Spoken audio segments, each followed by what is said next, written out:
Sure. He's in there. Our recorders are writing as fast as they can. They may not be legible later. Okay, while they're finishing up, we have a special presentation. Spontaneous and unplanned special presentation. Fran Albrecht from the Watson Children's Home is here, and she has a special project she wants to tell you about.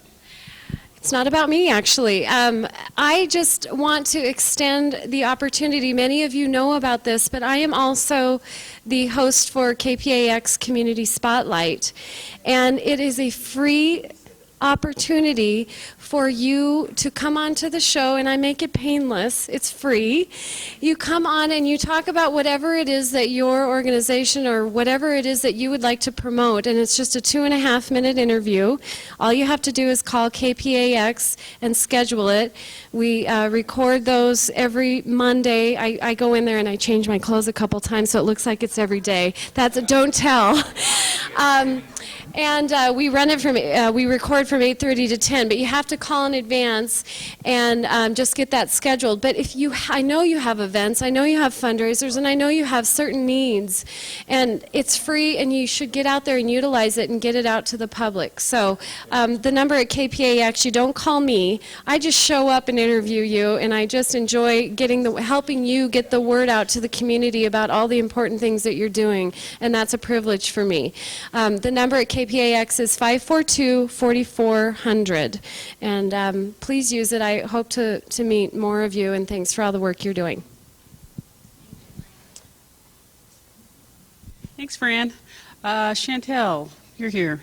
You're all done writing. Great. You'll notice we have 5 flip charts up here rather than the 4 for the 4 area, because there's always the creative one in the bunch who comes up with the other category. So Chantel is going to explain a little bit about what's up on your list. So this represents more information that fit into the 10-year plan and not necessarily just what we're gathering for the needs assessment. And it was a comprehensive plan for Missoula City and County with strategic protective factors, mostly focused on bringing together what already exists. We've got prevention for substance abuse and prevention for suicide and prevention for teen dating violence, and bringing all of those together so that there is one comprehensive plan that then the various groups who are working on can find parts of, work in an integrated way, and make more headway. And then another one was a city-county supported youth center, bringing together existing youth programs and services under one roof, so a one-stop shop idea. And within our group, we had some discussion how in other communities, these either already exist or are being developed, and that they provide cross-training for staff, opportunity for staff sharing, reduce overhead and administrative costs, and have a larger impact for youth in the community. So they're in our other section.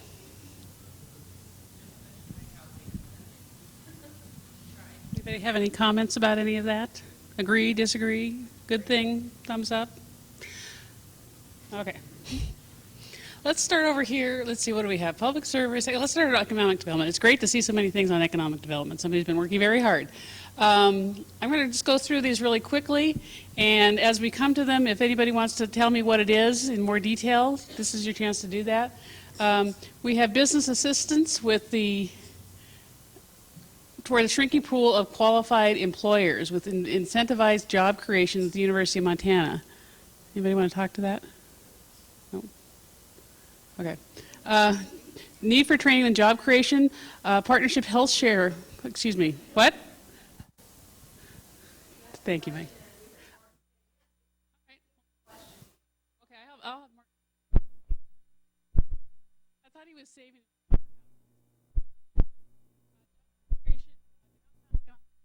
As part of the partnerships, job training programs, placement at the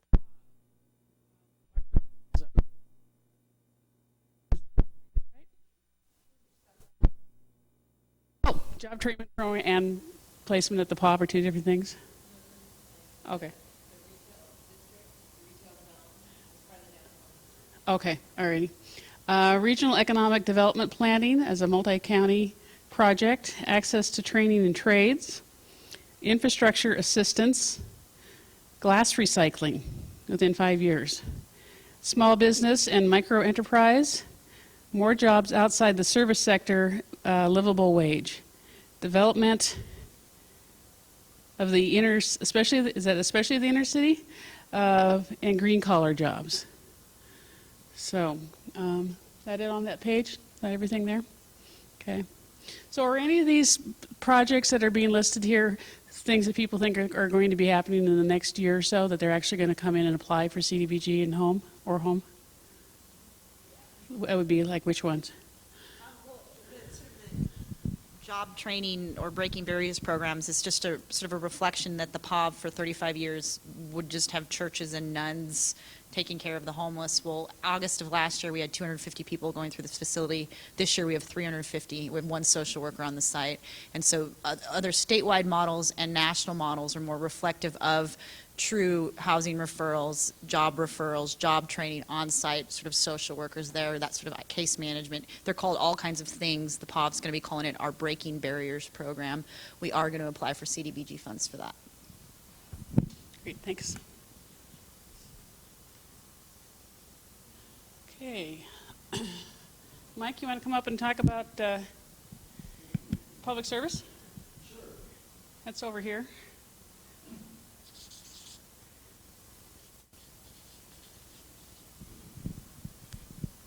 I can read these almost as well as you. I've done this several times. Nancy got the onus this year. I think she's doing a great job. Yes? Okay. Thank you.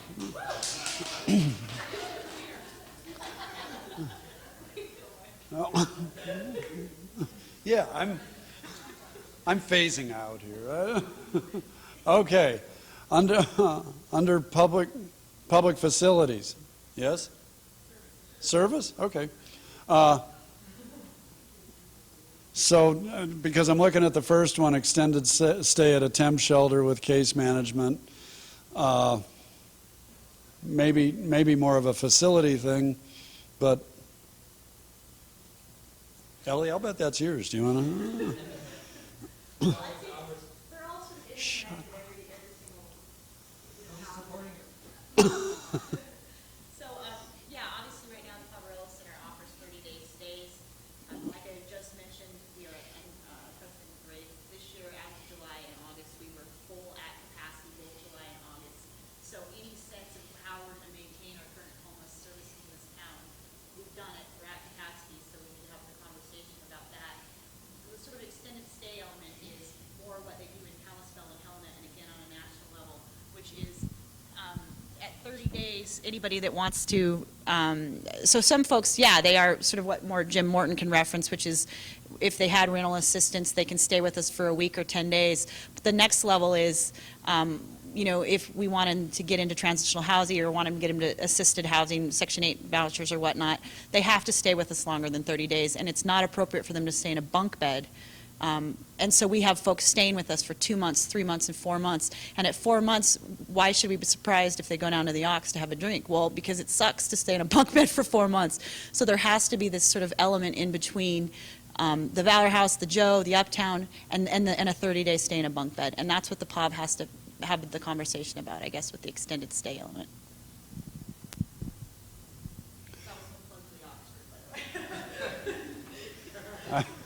You're getting comped there, aren't you? And this is, a continuing need.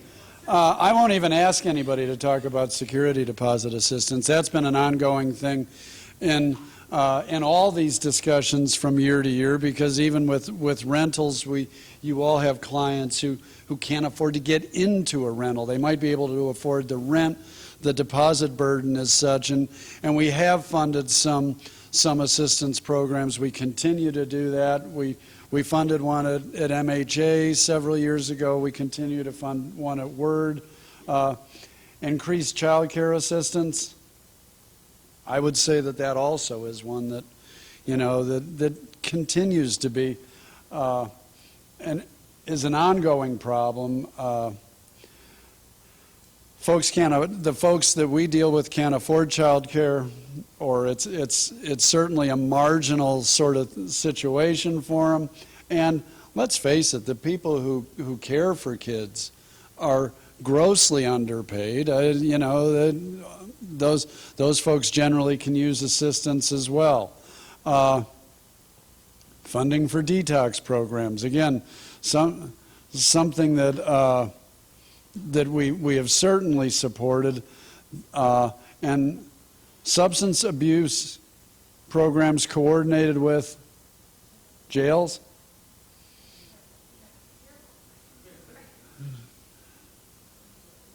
Talk about that one. Okay, good. Well, I can talk about the detox too.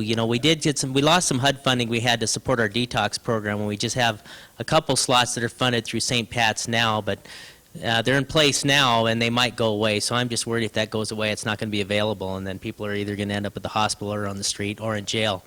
And on the substance abuse services in the jails, I think if my agency, which is Turning Point, is able to go into the jail and identify these folks and work with them in the jail, providing groups and assessments and coordinate with them, we're able to actually engage them while they're in jail, and when they get out, transition right to treatment. They don't end up back there in the next week or so. So we had some success in Hamilton at the jail down there doing it that way, and it'd be nice to do that more here. That's it. Low-income bus passes, that's something that's certainly recurring. The folks that we serve definitely need help with transportation, and it's a major issue, not only in what we look at through this needs assessment, but it's also been part and parcel of the UFTA stuff that we've looked at to say, wait a minute, we're not everybody, driving is getting more and more expensive. I don't know if any of you have noticed, but I had to mention earlier we were running the video, the housing video that our staff produced earlier this year. The mayor in that video weighed about 130 pounds more than he does now, and gas cost about $1.30 less than it does now. So that, you might want him to stop losing weight, because if that continues to force gas prices up, we're in trouble. Food for the food bank. I think that there has been a consistent record of support for the food bank all across the community. It's seen as a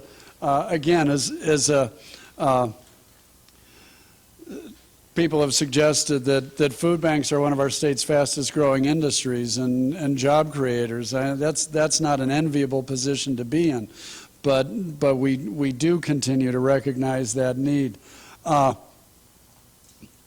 Staff employees to coordinate growing client populations. Is that yours? No, who wants to claim that? Huh?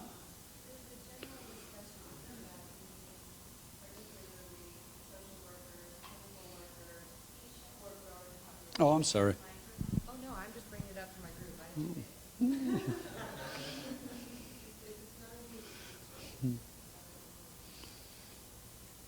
I think that's, again, the breaking barriers maybe reference that we need staff to coordinate the numbers of folks that are being served by the Paparella Center.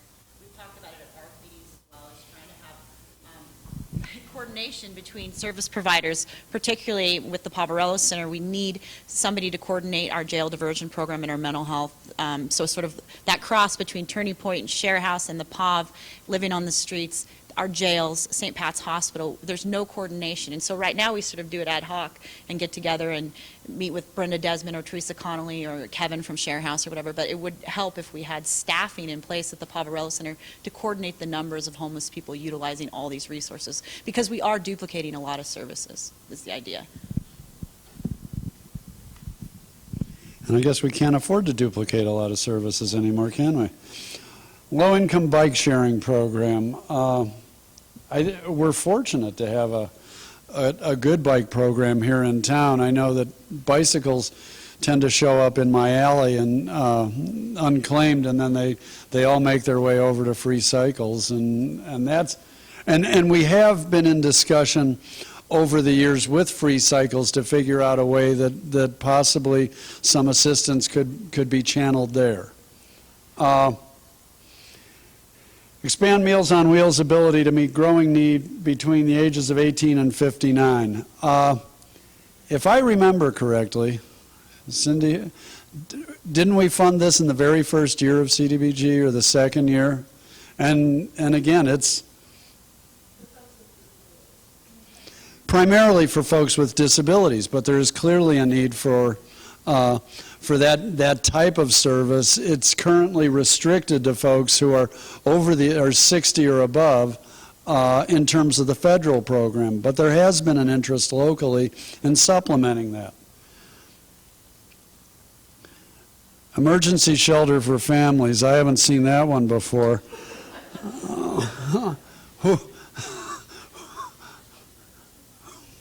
Who wants to talk about that? Larry?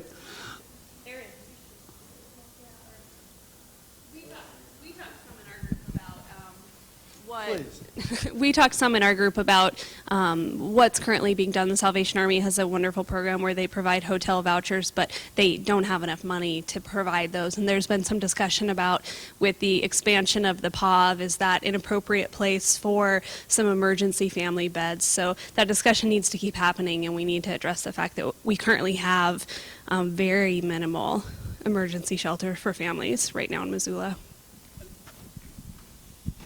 It seems to me that this is almost a quintessential example of what we're doing here, of what we need to do. This has been a topic that we've talked about for many years now, and one of the problems has been that when we've looked at, because we don't have the physical place to shelter families, we don't have a facility. So there's been discussion, okay, we need a facility. Can we afford it? And if we could afford the facility, can we afford to staff it? And that runs through all of these, that we get a relatively small amount of assistance through HUD to do these sorts of things, and it's one of those cases where, well, what's the tipping point here? Where does the need become so great that we absolutely must address it?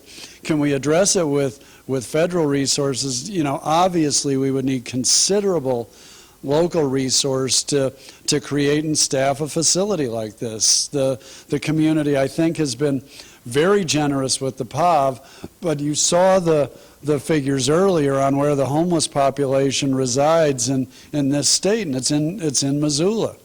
One of the reasons for that is probably the POV. Which is a good thing. I mean, I think that this community, and I've seen many examples of it just this week because I was fundraising for muscular dystrophy. This is a very generous community, and I think we want to continue to be charitable and to be to outreach to folks. But we have to put it in a context of what we can afford, and this is one of those key questions. Yeah. I'd just like to say that the Poverello Center, we have that foundation in place. It's not like we have to start from scratch, and also, well, that was my main point. Okay. Here.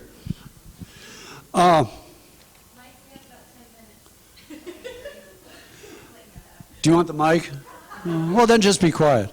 I will try to get you out of here on time. Respite child care.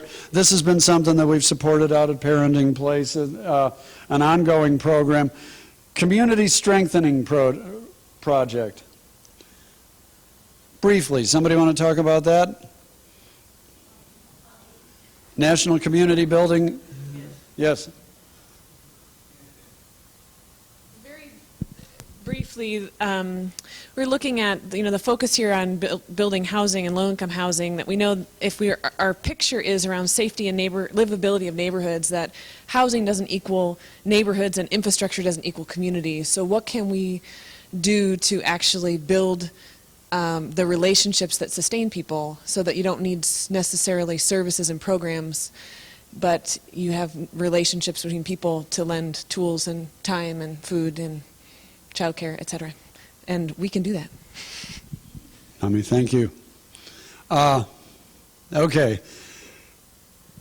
Energy conservation and youth volunteerism.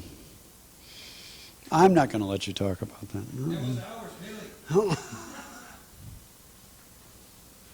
Well, it's pretty simply just trying to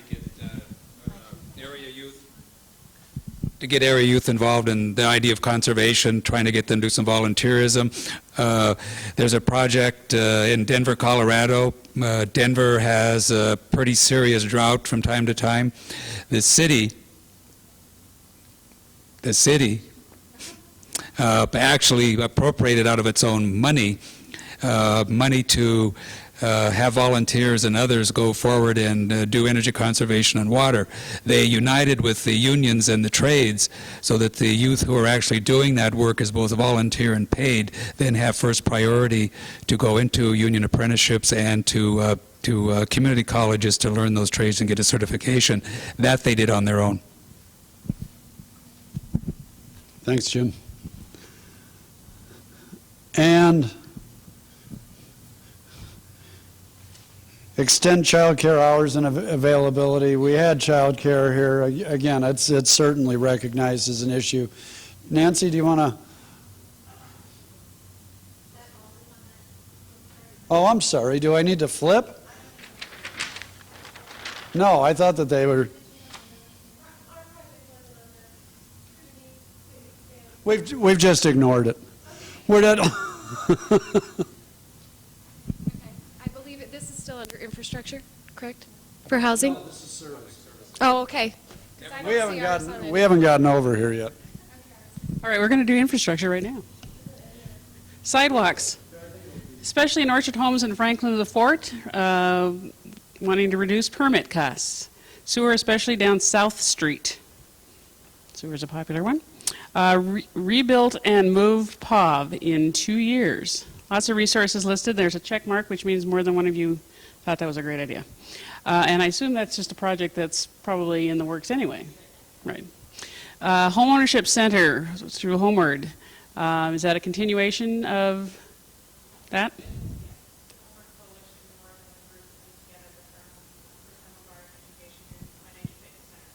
Okay. That's a facility, an actual place to do this. Great. Facility improvement at the POV. Sewer extension to Mountain Homes. I know that there's a project that Gypsy is pulling together there, and there's no sewer to it, although she lives just across Reserve. Short-term family shelter, it kind of touched over there, and I guess we're talking about an actual facility for that. Is it? Okay. Okay. And utilization of existing infrastructure and buildings.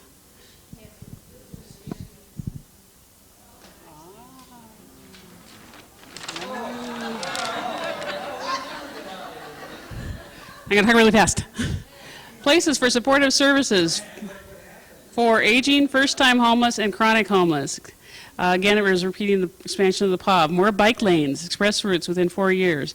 Better mass transit, better crosstown routes, coverage not all to downtown. More bike carriers on buses. Low-income bike maintenance facilities. Watson Children's Center, was this yours? Yay, made it. Whew. New facility, more space. Public Partnership Health Center, building, remodel, and expansion. Poverello News Facility, that's been mentioned a couple times. Sidewalks, and improve bike ped connectivity. Don't tell me there's a third, thank you. Housing, so we got you covered there, Fran? Okay. You got covered and a cheer. Housing. I'm not letting Mike take the mic back because, you know, on housing, you'll never go home. So, housing needs, teen transitional housing. That would be Gypsy, Ray, at Mountain Home. Low-income housing tax credits, units for rental, Missoula Housing Authority. That's a you're going to be doing that, and you are doing that. Supportive housing, special needs population, focus on homeless, veterans, teens. First-time homebuyer assistance through manufactured housing. That's HRC, and I assume HRC, yeah. Rural senior housing through Homeward in Sealy. Well, that's different. Did you guys want to talk about that at all? Be quick. Yeah, you know me.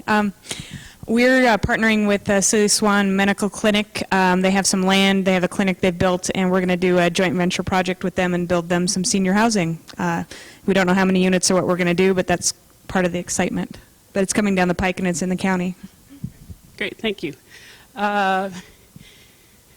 Enhance and utilize existing urban sites. Zoning rewrite. Do I not want to touch that one? No. Okay, anybody want to? Would somebody like to talk about that? No? No? Okay. Rehab and preservation of existing units and buildings. Rental and ownership properties programs for the 80 to 120% AMI. As you know, most of our HUD programs are focused on people who are below 80% of area median income. And this would take into account the people that are just above that. We have a lot of people who can't get into housing because they don't qualify because they're just above those percentages. So this kind of looks at that group of people. Housing for aging homeless in urban within 3 years. Comprehensive housing plan for homeless youth 16 to 21. Is that to develop a plan? Nothing behind there? Nothing behind there. Is that it? You get everything?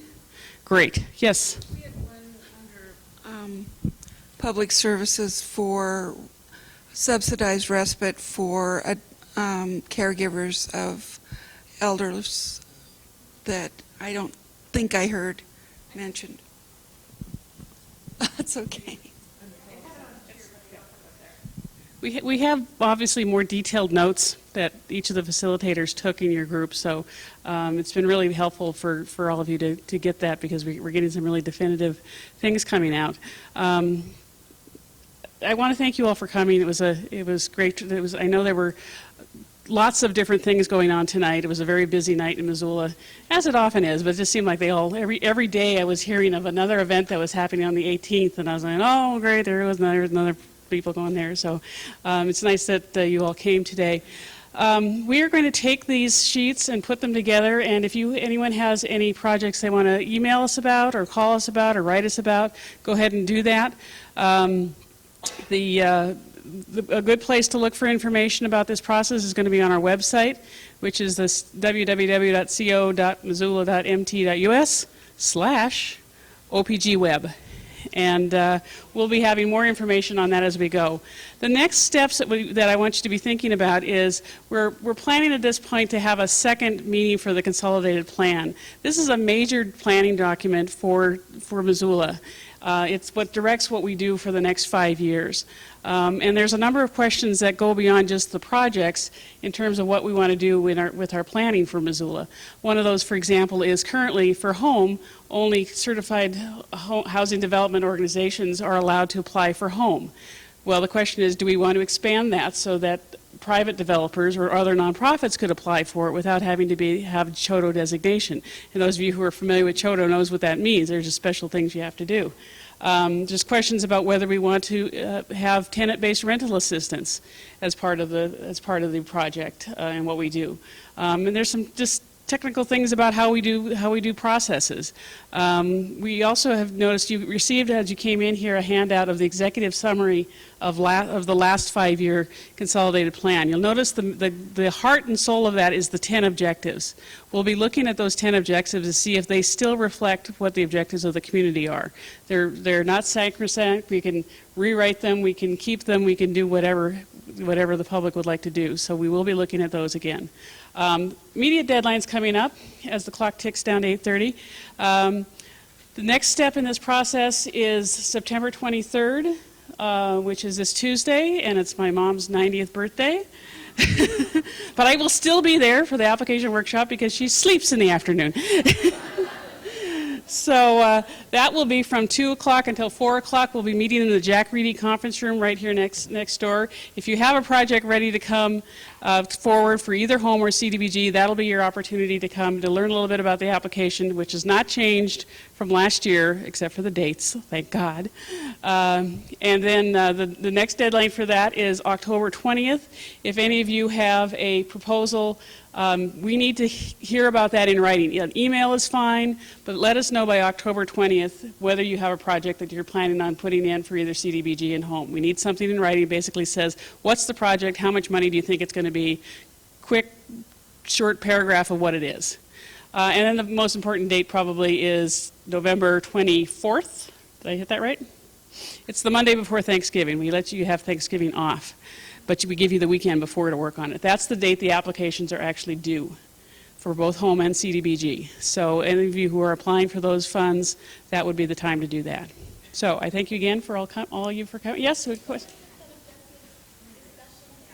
We have not set the second meeting yet for the Consolidated Plan, but all of you who are on the list will be getting another email. Thanks.